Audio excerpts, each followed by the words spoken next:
Mes très chers compatriotes, en ces instants critiques pour notre nation, je m'adresse à vous avec la gravité et la solennité qu'impose la situation. L'Est de notre pays, en particulier les provinces du Nord Kivu, du Sud Kivu et de l'Ituri, fait face à une aggravation sans précédent de la situation sécuritaire.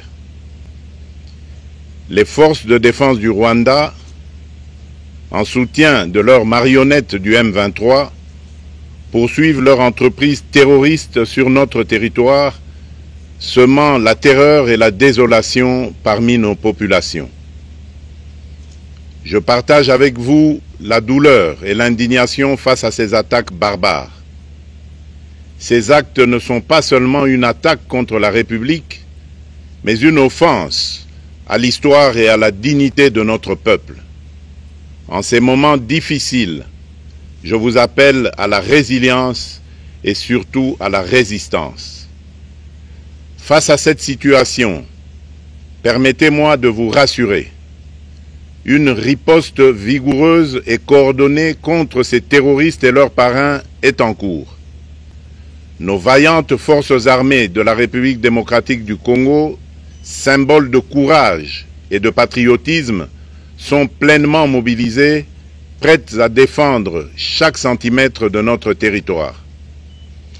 J'ai personnellement convoqué et présidé des réunions de crise avec une équipe restreinte du gouvernement, le haut commandement militaire ainsi qu'une réunion interinstitutionnelle afin d'évaluer les récents développements de la situation et de lever les options pour repousser les agresseurs et reconquérir chaque parcelle de notre territoire. À cet effet, j'ai nommé ce 28 janvier le général-major Évariste Somo Kakule au poste de gouverneur militaire du Nord Kivu pour renforcer la coordination des opérations militaires et restaurer l'autorité de l'État. Parallèlement, nous avons engagé d'importantes démarches diplomatiques, notamment au sein du Conseil de sécurité des Nations Unies, ainsi que dans le cadre du processus de paix de Luanda, auquel nous restons pleinement engagés malgré les obstacles. Nous privilégions la voie du dialogue, mais toujours avec lucidité, tout en restant fermement résolus à défendre notre territoire et notre souveraineté par tous les moyens nécessaires. Mais ce combat n'est pas seulement celui des FARDC. C'est le combat de tout un peuple, le combat de notre identité congolaise, afin de léguer aux générations futures un pays prospère et en paix. À tous nos compatriotes, dans chaque province, chaque ville, chaque territoire et chaque village, ainsi que ceux de la diaspora, sans distinction d'appartenance ethnique ou politique, unissons nos efforts. Apportons un soutien indéfectible, moral et matériel à nos vaillants soldats. Mobilisons-nous comme un seul homme pour défendre notre souveraineté et sauvegarder notre intégrité territoriale. Je suis pleinement conscient des souffrances de nos compatriotes qui fuient les hostilités. Le gouvernement est instruit d'activer le plan d'urgence humanitaire pour venir en aide aux déplacés. À vous, habitants de Goma et des environs, je ressens profondément votre douleur qui est aussi la mienne. Elle traverse nos cœurs et nos âmes en tant que fils et filles d'une même patrie. Mais face à cette épreuve, je vous exhorte à puiser dans cette force intérieure qui fait la grandeur du peuple congolais. Résistez avec courage. Faites preuve de vigilance constante et gardez votre calme malgré l'adversité. Sachez que nous ne sommes pas restés inactifs. Des plans de contingence sont préparés pour assurer la protection de la population civile et prévenir toute escalade de la violence. Les dispositifs de sécurité ont été renforcés pour protéger les zones stratégiques et nous travaillons sans relâche pour garantir le fonctionnement des services essentiels. Je tiens à rendre un hommage solennel à tous ceux qui ont payé le prix ultime dans cette lutte pour notre dignité et notre souveraineté. J'ai une pensée pieuse pour le général-major Peter Chirimwami, gouverneur militaire du Nord Kivu, tombé les armes à la main. Je m'incline avec respect devant la mémoire de tous nos militaires et de tous les Wazalendo tombés sur le champ d'honneur. Je pense aussi aux soldats de la mission de la communauté de développement d'Afrique australe, la SAMI DRC, qui combattent à nos côtés, aux casques bleus de la MONUSCO, qui ont sacrifié leur vie pour la paix, ainsi qu'aux innombrables civils victimes de la barbarie ennemie. Leur courage et leur sacrifice ne seront jamais oubliés, et nous portons leur flambeau avec la ferme détermination d'achever leur noble combat. Je voudrais ici interpeller directement la communauté internationale et l'Union africaine.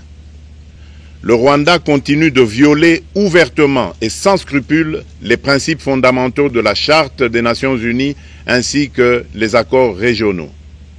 Pire, ces agissements se déroulent dans une impunité totale et ce, avec un mépris manifeste des règles internationales et des valeurs que ces institutions sont censées défendre. Cette attitude arrogante, qui ne cherche même plus à masquer ses forfaits, est une provocation inacceptable à l'égard de notre souveraineté et de la stabilité régionale. La présence de milliers de soldats rwandais sur notre sol, leur soutien politique, logistique et militaire à leur pantin du M23, ainsi que leur implication dans l'exploitation illégale de nos ressources naturelles, nous conduisent tout droit à une escalade aux conséquences imprévisibles, mettant en danger toute la région des Grands Lacs. Votre silence et votre inaction face à la barbarie du régime de Kigali et aux atrocités perpétrées par ses supplétifs sur notre territoire constituent un affront non seulement à la République démocratique du Congo, mais également aux valeurs universelles de justice et de paix. Le peuple congolais prend acte de cette passivité qui frôle la complicité. Soyez sûrs d'une chose, la République démocratique du Congo ne se laissera pas humilier ni écraser. Nous nous battrons et nous triompherons. Congolaises et Congolais, l'heure est certainement grave, mais notre détermination est encore plus inébranlable.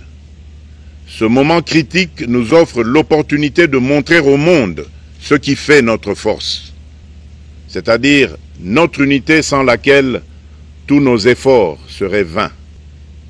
Je vous appelle à être vigilants, mais à ne pas céder à la haine, aux divisions ou à la violence.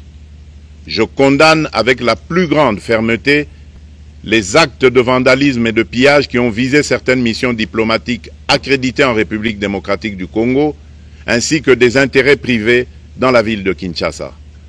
Ces comportements irresponsables dénaturent l'expression saine de notre colère face à l'agression barbare nous imposée et jettent une ombre sur les manifestations pacifiques de soutien à nos vaillantes forces armées qui luttent avec courage et abnégation pour défendre notre souveraineté. Notre engagement doit rester ferme et discipliné. Nous gagnerons cette guerre par notre unité, notre courage et notre sens de responsabilité, et non par la violence aveugle et par l'anarchie. Cette victoire ne sera possible que si chaque Congolais, où qu'il soit, prend toute la mesure du combat qui est le nôtre. J'appelle donc la nation entière, hommes et femmes, jeunes et vieux, acteurs politiques, opérateurs économiques, membres de la société civile, confessions religieuses, artistes et sportifs à se mobiliser, à faire bloc derrière nos vaillantes forces armées et à contribuer chacun à son niveau à l'effort de guerre. J'ai instruit le gouvernement de mettre en place des mesures rigoureuses de réduction du train de vie des institutions et de leurs animateurs afin que les ressources ainsi économisées soient directement réorientées vers le soutien à nos forces armées. Dans cet effort national, j'en appelle également à la responsabilité du secteur privé qui est invité à contribuer activement à cette cause commune. Nos soldats se battent avec héroïsme pour la défense de notre intégrité territoriale et de notre souveraineté. Ils ont besoin de notre soutien total, qu'il soit moral, matériel ou logistique. À la jeunesse congolaise, pilier et espoir de notre nation, je vous exhorte à répondre massivement à l'appel de la patrie. Le moment est venu de vous lever, de mettre votre énergie et votre créativité au service de la nation. Nous devons renforcer nos rangs et chaque jeune Congolais prêt à défendre son pays a une place au sein de nos forces armées. Enrôlez-vous massivement dans l'armée. Vous êtes le fer de lance de notre projet et votre mobilisation est déterminante pour la victoire finale.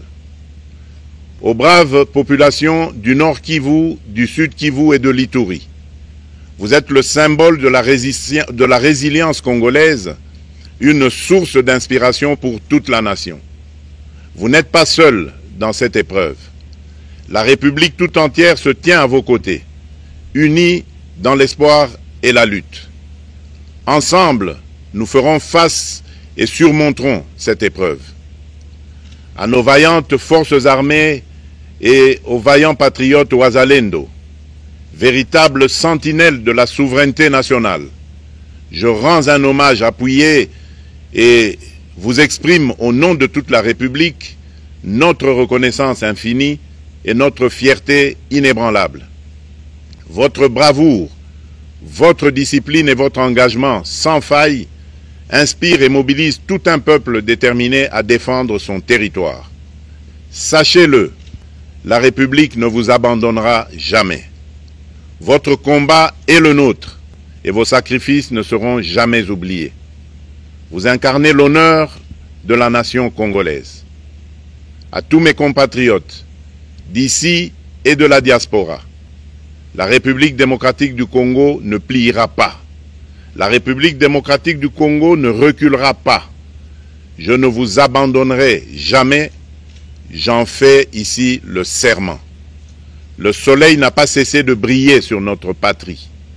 Ensemble, main dans la main, nous surmonterons cette tempête et nous ouvrirons une ère nouvelle de paix et de prospérité pour les générations futures. Que Dieu bénisse la République démocratique du Congo et son peuple.